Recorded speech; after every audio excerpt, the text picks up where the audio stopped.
Je m'appelle Mamadou Beydi Sey et je suis le maire de la commune de Ndiarène Limamoulaye par la grâce de Dieu et sa volonté et par la grâce des prières des parents, évidemment.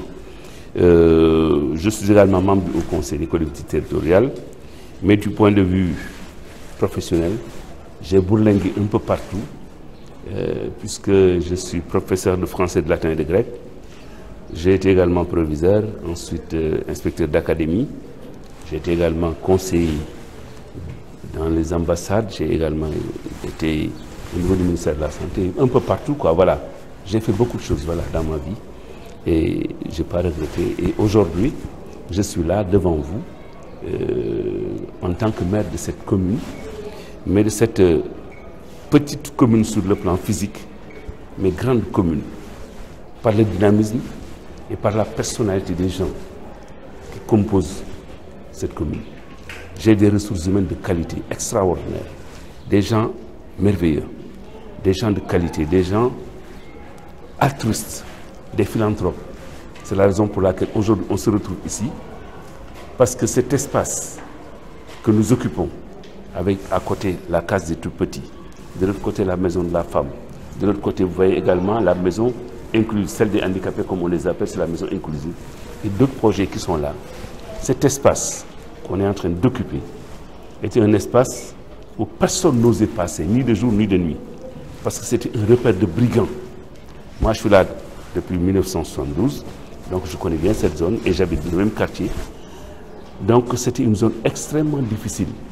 Et il me souvient qu'au premier conseil municipal, il y a une de nos collègues qui habite juste derrière, elle s'appelle Madame Mam Koumbassane, qui est également présidente de la commission art, culture. Premier conseil municipal, elle nous dit, monsieur le maire, il faut qu'on s'occupe de cet espace. Parce que quand une femme traverse, on lui dit, là, elle se colle. Une manière de lui dire, étalez votre col, votre pagne, autrement, hein, vous comprenez ce que ça veut dire. Je ne veux pas aller au fond de la chose parce que c'est un repère de brigands. C'était le refuge le jour et la nuit, quand ils commettent des larcins, c'est par ici qu'ils viennent se réfugier. Et on a eu la chance, à partir d'un fonds de 18 millions qui nous avait été donné par le PNDL, nous avons dit on va chercher à mettre 2 classes dans d'autres écoles, étant entendu que l'une de nos écoles élémentaires était en voie de changement de statut pour devenir un collège. Bon, nous nous sommes dit, on a fait le tour de quelques écoles pour voir, nous nous sommes dit que ce qu'il valait mieux faire, c'était de mettre en place une école élémentaire. Parce que nous sommes dans la grande banlieue, où les enfants sont là. Malgré les efforts que nous faisons, les enfants sont encore dehors et dans la rue. Et c'est les enfants qui ont droit à l'éducation, c'est les enfants qui doivent être dans les écoles. Vous savez comment ça se passe dans la banlieue, c'est pas facile du tout. Et on a dit, voilà, nous allons construire une école. Au départ, c'était un rêve, un grand rêve.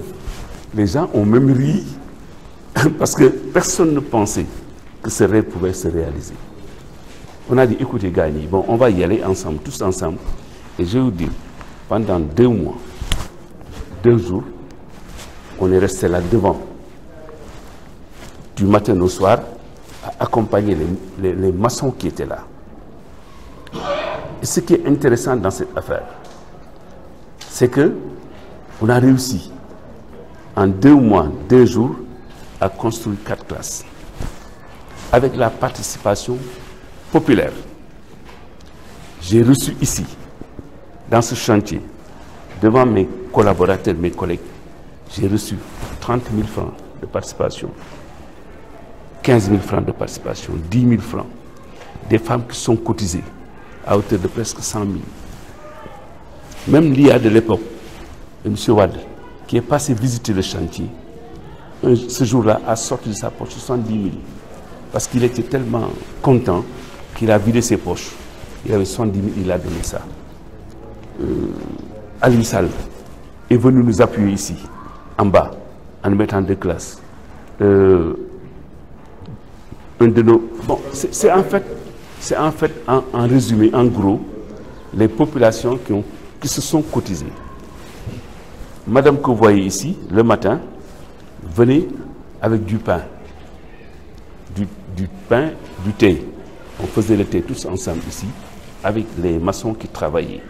Donc on les a boostés par notre présence et on a acheté du gertichaf ici. Hein, vous voyez tout ça, on a acheté. Hein, et c'était pour montrer aux gens que ceux qui étaient dedans étaient les mêmes que ceux qui étaient dehors. Donc nous, on passait la journée, on attendait. En fait, on avait transféré la mairie ici, parce qu'on était au mois d'août, le 2, et l'école devait ouvrir ses portes le 4 octobre. Et notre challenge, c'était de faire en sorte que les enfants puissent aller, au moins cette année, dans les classes. Je me souviens que quand on a inscrit dehors, on n'avait pas d'enseignant, on n'avait pas de directeur, on n'avait rien. On n'avait pas de table, ni de banc, ni rien. Mais on a un concitoyen qui habite juste derrière. Lui, il s'occupe de bâches, chaises et tout, M. Falloukan. C'est lui qui nous a loué des chaises pour les enfants. Pendant 3 mois, les enfants de cette école étaient assis sous des chaises. Bon, ils avaient fait un prix de parents d'élèves à 25 francs la chaise. Donc pendant 3 mois, c'est comme ça que les enfants sont installés. Pour vous dire que cette école a une histoire. J'aurais pu en parler jusqu'à demain. Mais la chance que nous avons eue, c'est qu'avant le 4 octobre, monsieur l'inspecteur de l'éducation et de la formation, que nous remercions, et l'ancien inspecteur d'académie, M. Wad, qui sont venus visiter, mais surtout avec l'appui de monsieur le préfet, de monsieur le sous-préfet de l'époque.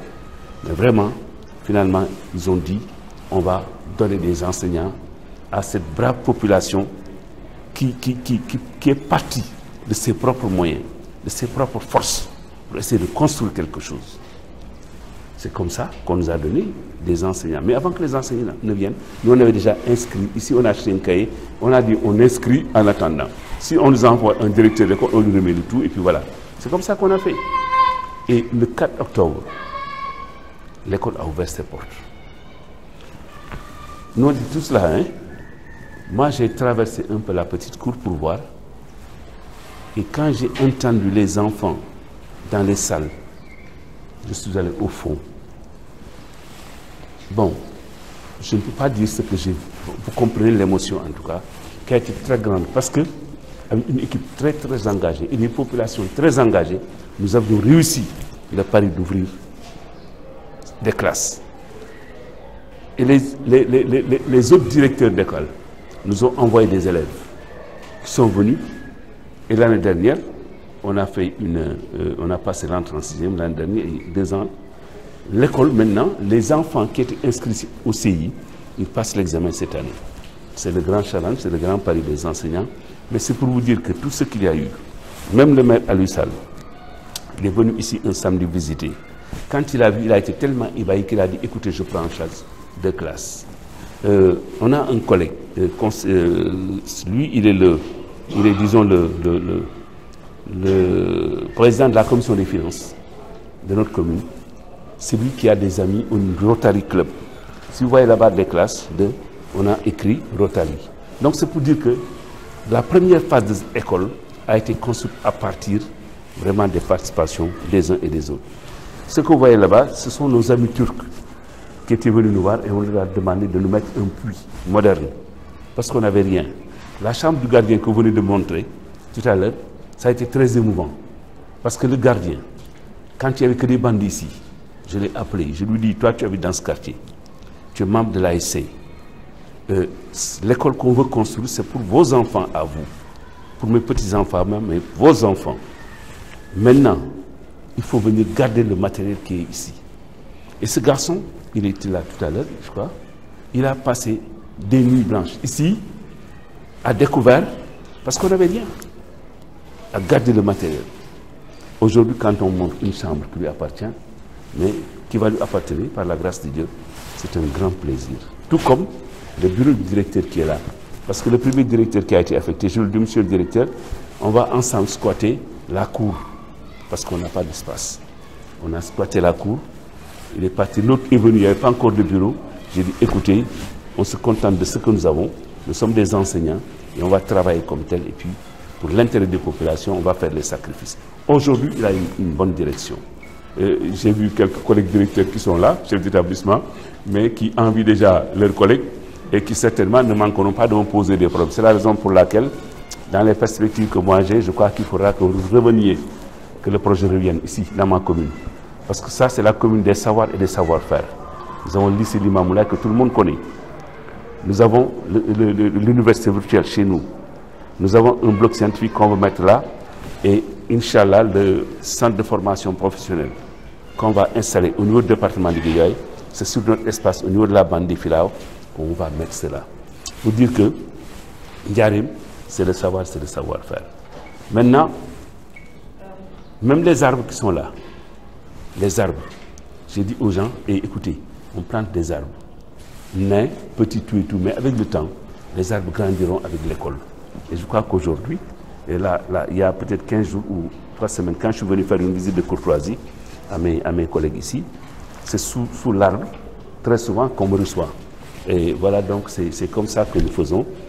Et pour dire que, de manière générale, l'école El Hadj Amadou Ndiaye Degen, qui porte le nom d'un de nos pères, qui fut chef de quartier ici, qui est également le père de la trésorière ici présente, trésorière du comité de gestion, c'est son père qui est le parrain de cette école. Son père, moi je l'ai connu depuis 1959 et nous connaissons toute l'histoire. Ça, donc ici, nous avons un exemple d'une école communautaire, d'une école inclusive et participative. Les populations elles-mêmes ont mis la main à la pâte vraiment pour qu'on puisse faire cette école-là. Donc, c'est peut-être de le dire, de les remercier. Allez-y. Est-ce qu'on peut parler en ce moment de... Bon, on a parlé de tellement de choses que c'était nécessaire parce que c'est une petite... Ouais. Donc, la collaboration avec le PADES aujourd'hui, comment pouvez-vous apprécier cette collaboration? Voilà, c'est une... Bon, le PADES maintenant, c'est une partie de la commune de Ndiarème Limamoulaye et une très grande partie, tant sur le plan subjectif que sur le plan objectif. Parce que toutes ces classes que nous avons en haut, 6 classes, un bureau de directeur, des toilettes pour enseignants, et la réflexion et l'élargissement des toilettes pour élèves, la réflexion d'un mur, et tout ça, c'est le PADES. Là où je vous parle, je suis dans une salle de classe du PADES. Mais c'est extraordinaire. Celui qui n'a pas vécu avec nous à l'époque ne peut pas sentir ou ressentir l'émotion qui nous étreint. C'est merveilleux. Le est passé de combien à combien? Avant que au départ, vous aviez combien d'élèves? Aujourd'hui, vous avez combien d'élèves? Monsieur le directeur est là. Il viendra tout à l'heure pour vous faire l'historique de son effectif et son évolution. Encore que ce qu'on attendait pour améliorer l'effectif, tellement les enfants sont dehors, c'est la prise de possession de ces classes équipées et tout pour qu'on puisse mettre des enfants. Parce que ce qu'on a souffert dans la première phase de cette école, je sais que c'est des sacrifices qui seront encore extrêmement difficiles à faire parce que c'était un peu notre chair et notre sang, mais de tout le monde, de tous les concitoyens qui nous ont accompagnés dans ce projet. Et Dieu merci, nous avons réussi cela. Tout à l'heure, en venant, j'ai dit à monsieur le chef de service technique, Issa Kébé, j'ai dit, Issa, c'est un grand jour. Depuis qu'on a commencé le chantier, c'est la première fois que je mets les pieds en haut. Ils le savent. Chaque fois que je viens, on me dit, venez, je dis, je ne monte pas, j'attends. Tellement que je savais qu'en montant, il faut savoir ce qu'il y avait ici, il faut mesurer l'apport des populations et leur engagement pour cette école, pour comprendre ce que nous sommes en train de ressentir. Mais c'est merveilleux, c'est extraordinaire, c'est en fait ça la vérité. Au-delà de l'infrastructure, est-ce qu'aujourd'hui, vous avez, en termes de recommandations, vous avez des besoins que vous pouvez formuler en termes de recommandations? Oui, d'abord pour ce qui est de l'achèvement, tout à l'heure on a fait une visite et je sais que les techniciens sont en train de venir, ils verront exactement les réajustements qu'il faudra faire, mais je voudrais dire que quand même il y a eu quelques retards dans le projet, parce qu'il faut être... Je suis content, je suis heureux Mais ça ne m'empêche pas d'être un peu lucide pour dire que moi j'avais prévu qu'en octobre, les élèves seraient dans ces classes. J'ai compris aussi, c'est le fait de, je comprends l'histoire avec certains entrepreneurs qui démarrent un projet qui ne le terminent pas. Il a fallu que le PADES fasse montre d'abord d'une grande diligence pour remettre les choses, les pendules à l'heure et retrouver encore des gens qui vont continuer le travail. Ça, c'est en fait là aussi, c'était le grand problème que nous avons. Mais tout compte fait, nous avions prévu de démarrer en octobre et nous sommes encore prêts parce que les enseignants sont encore là sur place. Ils nous ont été donnés par le ministère, que nous remercions au passage à travers l'IF et l'IA. Donc, on attend que de prendre possession de ces classes pour meubler. Parce que quand on a les infrastructures et tout, on ne fait que meubler parce qu'on a pris toutes les dispositions pour cela. Et je sais que certainement d'ici peut-être pas trop longtemps, nous pourrons prendre possession de ça et organiser une grande cérémonie peut-être. Bon, peut-être la pandémie va poser problème, mais sinon, on aurait organisé une très grande cérémonie. Maintenant, recommandation pour recommandation, la banlieue, de manière générale, l'intérieur, que je connais un peu pour avoir été inspecteur d'académie de la région de Sédhiou, mais également pour avoir été proviseur du lycée de Foundiougne, je sais que les gens ont besoin, encore, aujourd'hui plus que par le passé du PADES. Ce matin, on a quelques chefs d'établissement qui sont là, qui sont en train de visiter cette école, ce bijou, ce joyau. Je sais qu'après, je vais les rencontrer, mais ce qu'ils me demanderont, c'est de faire comme vous avez fait ici. Or, ce que le PADES a pu réussir, moi, je ne peux pas le faire. J'ai une école qui est là, école Amokat ici, le directeur est là, il n'y a presque plus de fenêtres à cause de l'érosion marine. Le directeur, son bureau s'est effondré, il est là devant moi, etc. Il y a beaucoup de choses, une école à reprendre. Nous, on a repris ensemble une école Cheikh Wade. Cette école, nous avons mis au moins cette année 31 millions du PACASEN. Vous voyez, et donc c'est pour dire que quelque part, c'est l'État qui appuie les collectivités. Ce PACASEN, 31 millions, on a mis, si vous allez voir cette école, vous saurez qu'au moins on aura un autre bijou à ajouter à notre palmarès. Même si c'est l'État qui a fait ça, mais fait que bon, c'est tombé mon à gaffe. J'ai des écoles. 2 sont là. Je ne sais pas ce que le PADES pourra faire, mais je les invite de manière très solennelle à nous accompagner. Parce que l'éducation n'a pas de prix. Non. Je suis très bien placé pour le savoir. Quand on est produit de la banlieue, fils de la banlieue, fils de parents pauvres, qui n'ont jamais été à l'école, qui n'ont d'ailleurs jamais voulu que leurs enfants aillent à l'école. Et si aujourd'hui nous sommes là, par la grâce de Dieu, des prières des parents, mais c'est parce que nous avons été à l'école. Si dans une zone vierge de toute culture occidentale, Dieu m'a aidé à devenir professeur de français, de latin et de grec, ça veut dire ce que ça veut dire. Aujourd'hui, je suis là et sans gêne, sans complexe, je suis en train de faire mon bonhomme de chemin. Et c'est grâce à l'éducation. Or, l'enfant que je fus ici, il y en a des milliers et des milliers encore que je vois tous les jours. Mais quand les gens le savent d'ailleurs, je reçois des audiences avec les tout petits. Les gens ne comprennent peut-être pas pourquoi je le fais. Mais à travers chaque enfant de banlieue, je me revois. C'est pourquoi il faut qu'on nous aide davantage. J'ai 2 écoles qui me restent, qui ont des problèmes. L'école Amokat, l'école Ndiarem, Aline Gadiaga et l'école Doyen Djonno. C'est ces 2 écoles qui nous empêchent de dormir. Là-bas, à l'école Ndiarem, chaque fois que j'y pense, j'ai peur du mur qui risque de tomber sur des enfants. Si vous le visitez en simple parent ou en simple citoyen qui connaît l'école, quand vous regardez, vous avez peur pour les enfants. Or, nos enfants doivent être protégés. Parce que nos pays ne peuvent pas émerger tant que nos enfants ne seront pas éduqués et bien éduqués. Donc ça, vraiment, je tenais à le dire. après avoir remercié le PADES très profondément. Parce qu'aujourd'hui, même les gens du PADES savent que nous, à Ndiarème, on se confond au PADES, comme le PADES se confond à nous. Ils sont tout le temps sur le terrain. Ils viennent nous rencontrer, on s'appelle au téléphone. Il y en a qui ne veulent même pas que je le dise, mais il y a même des éléments du PADES, des femmes. Aujourd'hui, je suis ami à leur mari. Voyez donc ce type de rapport que nous avons. D'autres gens qui sont là, qui venaient simplement, et qui aujourd'hui sont nos neveux, nos jeunes frères, et tout ça. Ça veut dire que nous, le Ndiarème et le PADES, se sont confondus et fondus maintenant en une seule famille.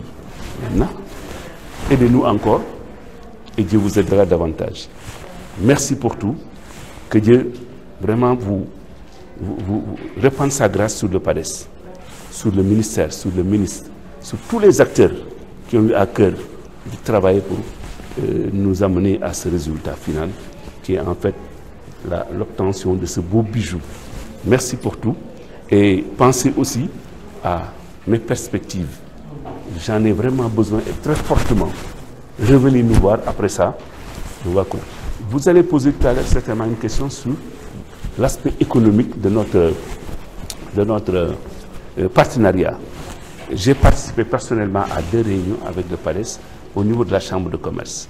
Mais j'ai un point focal qui est là, certainement qui interviendra et qui peut-être pourra mieux vous expliquer. Mais vous savez, l'impact d'un financement sur les populations de banlieue, vous savez que ça, vraiment, c'est une grande chance. C'est une très grande chance. Donc,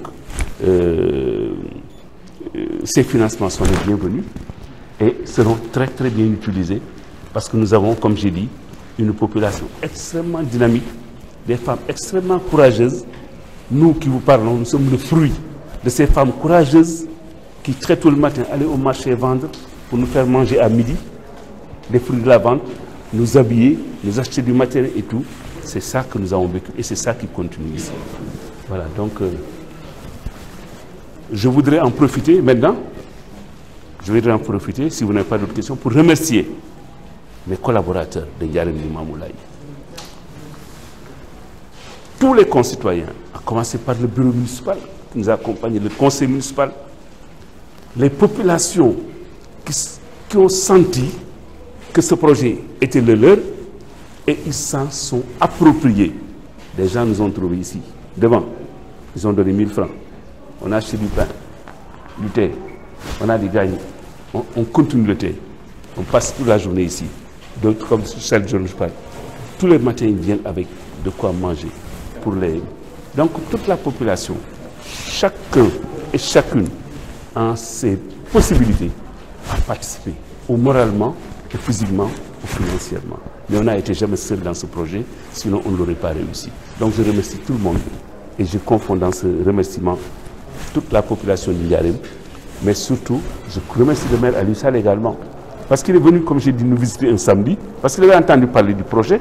Il ne pensait pas qu'une petite commune pouvait régler ces choses-là, et il est venu ici. Merci beaucoup, j'ai été très long.